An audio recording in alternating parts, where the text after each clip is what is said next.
अस्सलाम वालेकुम। आज की वीडियो का टॉपिक है शिगेलोसिस। सबसे पहले बात करते हैं कि शिगेलोसिस किसे कहते हैं। शिगेलोसिस दरअसल में एक बैक्टीरियल इन्फेक्शन है। शिगेलोसिस इन्फेक्शन के लिए एक दूसरा नाम भी लिया जाता है और इसे शिगेला इन्फेक्शन भी कहते हैं। शिगेलोसिस इन्फेक्शन या शिगेला इन्फेक्शन बुनियादी तौर पर आंतों का इन्फेक्शन होता है।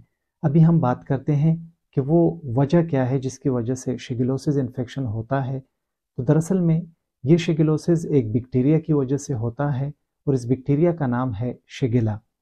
शिगेलोसिस इन्फेक्शन में या शिगेला इन्फेक्शन में फूड पॉइजनिंग होती है जिसकी वजह से मरीज को डायरिया होता है और डायरिया के अलावा पेट का शदीद दर्द होता है और इस हालत को बेसिलरी डाइसेंट्री भी कहा जाता है क्योंकि मरीज के डायरियल स्टूल में जो खून है वो आता है। इसके अलावा अगर माइक्रोस्कोपी की हम बात करते हैं तो माइक्रोस्कोप के नीचे ये शिगेला बैक्टीरिया ग्राम नेगेटिव दिखाई देता है। ये नॉन मोटाइल होता है, फैकल्टेटिव एनारोबिक है और non spore forming rod shape bacteria है। अभी जानते हैं कि ये शिगेला बैक्टीरिया इंसानों में मुंतकिल कैसे होता है। तो यहाँ पर एक बात आप लोगों ने याद रखनी है कि ये बैक्टीरिया जब इंसान के अंदर दाखिल हो जाता है तो इंसान के बड़े पेशाब के रास्ते से ये फिर निकलता है। इसलिए अगर कोई भी ऐसी खुराकी अशिया इस्तेमाल की जाए जो कंटेमिनेटेड हो इस बैक्टीरिया से तो ये हो सकता है इन्फेक्शन।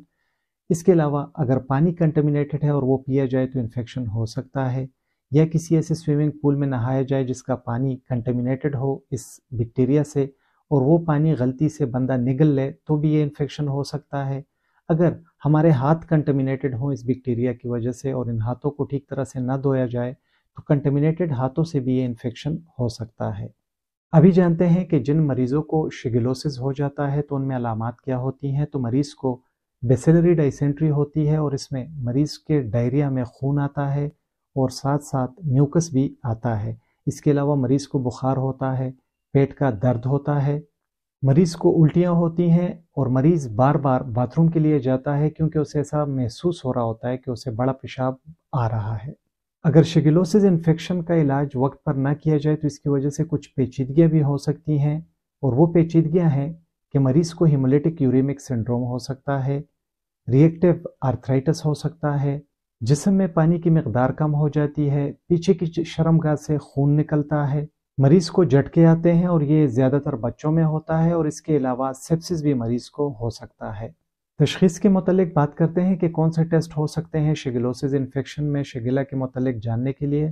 तो मरीज़ का स्टूल कल्चर टेस्ट हम कर सकते हैं और इसकी मदद से हम पता लगा सकते हैं।